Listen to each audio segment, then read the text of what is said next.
Are you a supply chain professional and feel like nobody really gets it? Do you feel like you can't get ahead of it and you're always behind? Well, I'm Kimberly Reuter, business advisor and supply chain expert. And welcome back to my podcast, Supply Chain Wake Up. And today, that's what we're going to talk about. We're going to talk about the chain, the supply chain, the chain part of supply chain. It's something people don't often talk about. And it is what makes supply chains successful or not successful, is if you understand the function of the chain. And in summary, it is this: your chain is only as strong as its weakest link. And if you think about your supply chain that way, you'll understand what I'm about ready to tell you. Most of the problems I see in supply chain and mistakes that people make are not understanding how what I'm doing right now is going to impact what happens tomorrow, next week, next month, or even 6 months from now. If you do not have the ability to understand ripple effect, the butterfly, the chain effect, or even very simply that your weakest link is your strongest chain, you're not going to be able to manage a very successful supply chain. And this is what that looks like. I often talk to companies and I work with people who are lean back, laid back. We'll get to it tomorrow. I don't understand why you're running around yelling about this now. The shipment's not due for 45 days. Why are you yelling at me about a delivery order? All of this sort of laid back, laissez-faire, we'll get to it when we get to it behavior. Those people don't often stay in supply chains for long. And if they do, they're not successful and they definitely don't rise up in the ranks. Because here's the thing: once you create a weak link, the entire thing is broken.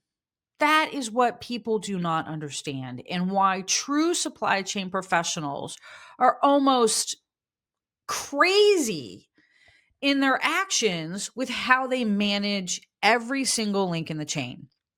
Because I know as a supply chain professional and doing this for over 30 years that I can nail 25 of those steps. But if I miss number 26, it doesn't matter. That is why supply chain is a chain. So let's talk this through. One of the biggest mistakes I see are people not managing their supply chain at the very beginning. And if you all have been tuning in, you know that the very beginning of the supply chain begins with the purchase order. Once that actually, you want to know before the purchase order is placed, ideally, because if your customs compliance team is involved, and they should be involved, they want to take a peek at those products before you make that purchase order, just to make sure we don't need any special requirements, or it's not banned in this country, or maybe it's something we don't even want to get into.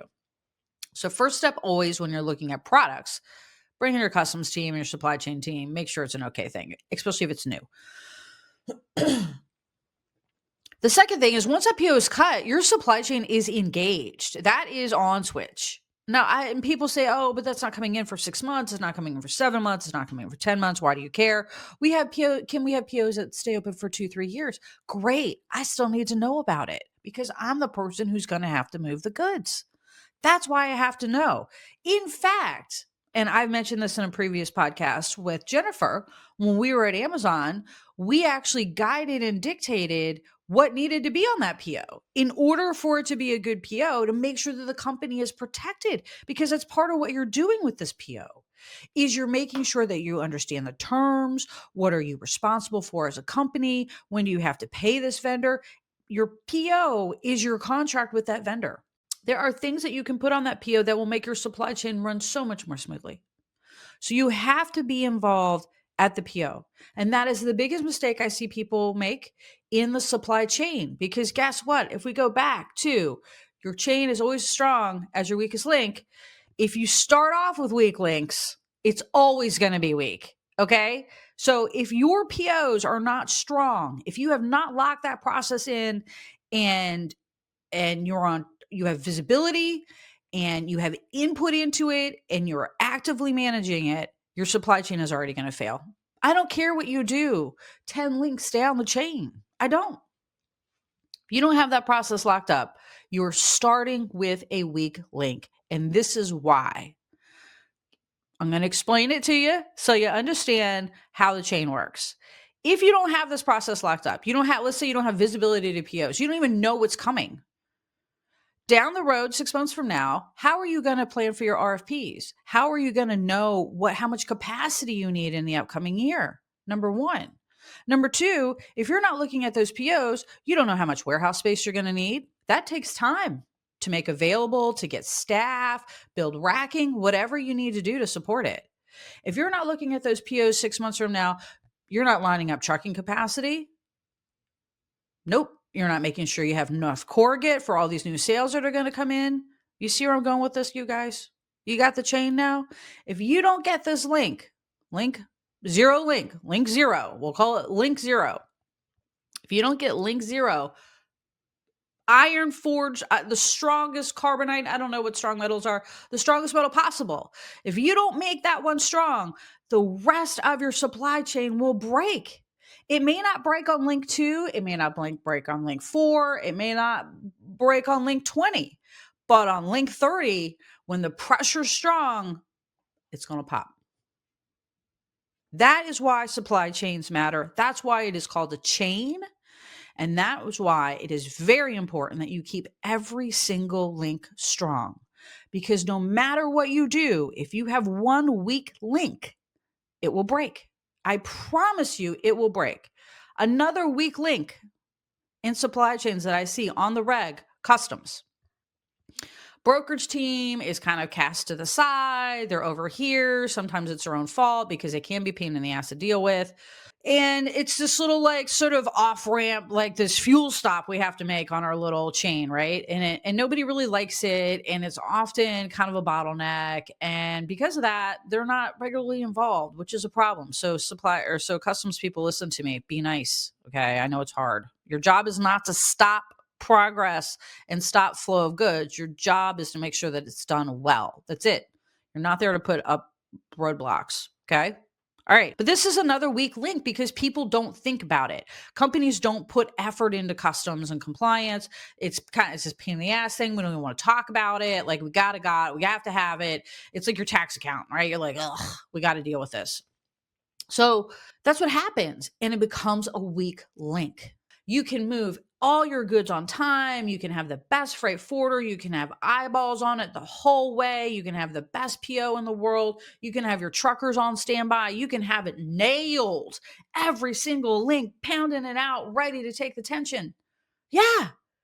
But if your customs link is weak, that shit will break in half right there. And it is the most common weak link. Number one, POs, most common. Number two, customs. Because people don't care. But it will break your supply chain. In fact, I would say it's the thing that breaks supply chains the most.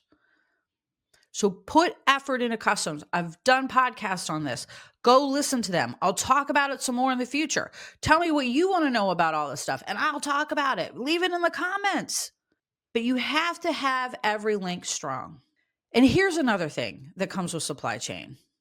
I'm going to put 2 podcasts together. Normally I break these up or put them together. And it is urgency and why urgency matters in supply chain. It's another thing people, and I've been like, Jesus, calm down, girl. Why are you running around like a chicken with your head cut off?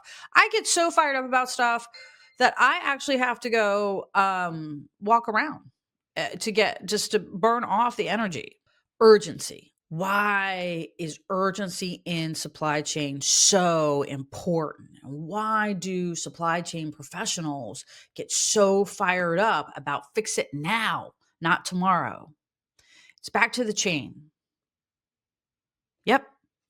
Just like we're saying all along, if you don't have the right processes for every single link in the chain, it's going to fail. I don't care how strong they are on either side of it. It's going to fail if you have a weak link. Urgency is the same thing. Especially in e-commerce supply chains. A lot of supply chains are this way, but in e-commerce supply chains especially. And I'm going to do a podcast on culture and how to kind of where this comes up a lot in culture is when you're trying to move an organization into the digital era and trying to move them into direct to consumer, even having a website, or even thinking in an e-commerce way. There's a shift in the mindset that you have to have in order to support it, especially in supply chain. And that is this. In e-commerce supply chains, as compared to like just wholesaler distribution supply chains, minutes are hours. So what does that mean? Minutes or hours in e-commerce supply chain. You miss that carrier cutoff by a minute, that is no longer going to make the next round. If you miss a cutoff by a minute, you may not get that package to the customer on time. It may have to go a more expensive route. It may have to go with a different carrier in order to make it happen. But supply chains, e-commerce supply chains especially, are so tight. A minute is an hour. An hour is a day. So let's say you missed that shipping cutoff completely. You just didn't miss the first truck. You missed the second truck too. You fucked it up by a couple hours here. That's a whole day, if not two, that you have lost in your supply chain. I'm talking right now, we're using examples for like outbound parcels to customers. It works on the inbound side as well. Okay. If you send your DOs over 5 minutes late after the terminal's closed, you ain't getting your stuff. That's how it works. If you miss customs and you got to wait till tomorrow to talk to them, hours are days in supply chain, especially if you have to work overseas where you have to send emails overseas and there's this 24-hour turnaround because of time zones and all that bullshit. Okay? Hours are days. Days are weeks. You miss a Friday cutoff, we ain't talking till Wednesday. Yep, that's how it works. You lose an entire week when you fuck up a day. And it happens all the time. You may miss a vessel. You may miss a load. You may miss an appointment. But a day is a week. And a week is a month in e-commerce supply chains.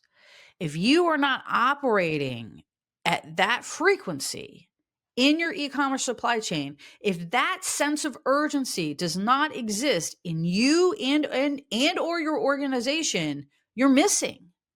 You don't understand your e-commerce supply chain. And this applies to a lot of supply chains, not just e-commerce, but e-commerce especially because you have a customer on the other end. That's why it's so important. But if you do not embrace that sense of urgency, that sense of a minute is an hour is a day, when you're running your supply chains, if you have not instilled that in your teams, you're going to fail. You will fail every single time. Because if you don't fix this link right this second, if you don't get those documents over to your broker right now, it's going to be 48 hours before your customs is cleared, if not longer.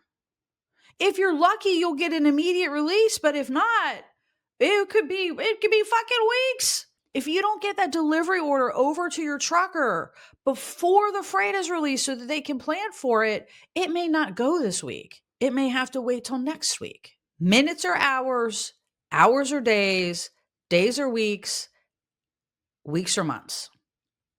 That is the level of urgency you have to work in supply chain. Because if you don't attack each problem with that sense of urgency, what shows up on the other end, what happens 3 or 4 links down here, could completely tank the shipment. And if you do it over and over and over again, it could bring down your company. There is a reason it is called the chain. Every movement matters. Every wiggle of this link moves this link down here.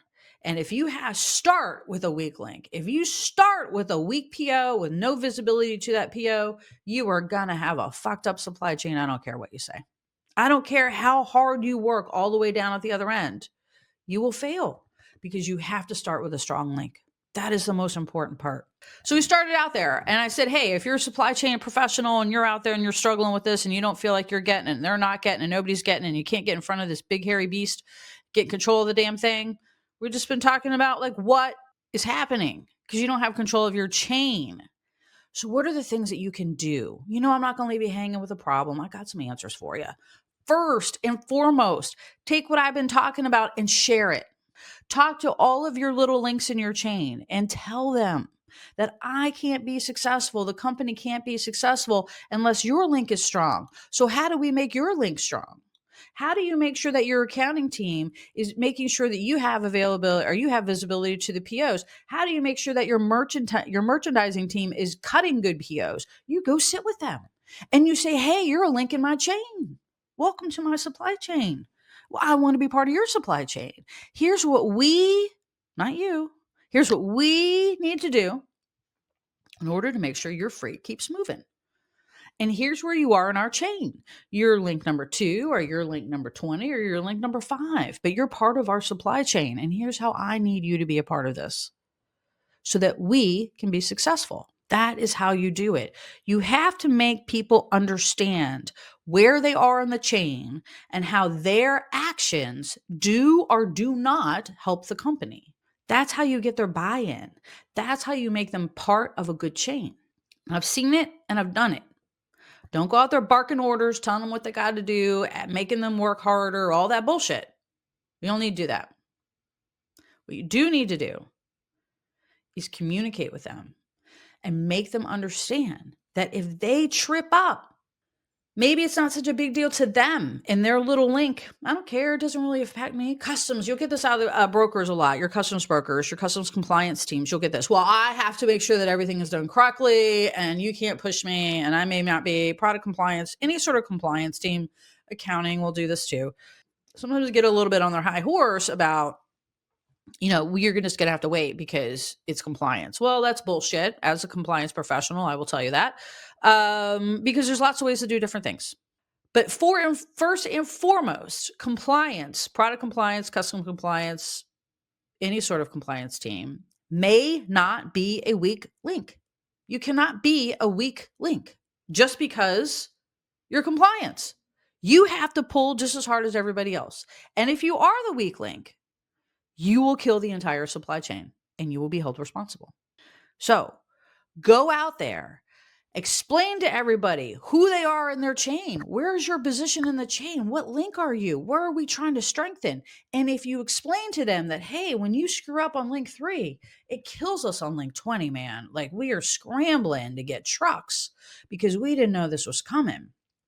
You will get a lot better buy-in. It's called the chain for a reason. Don't be the weak link. All right, y'all.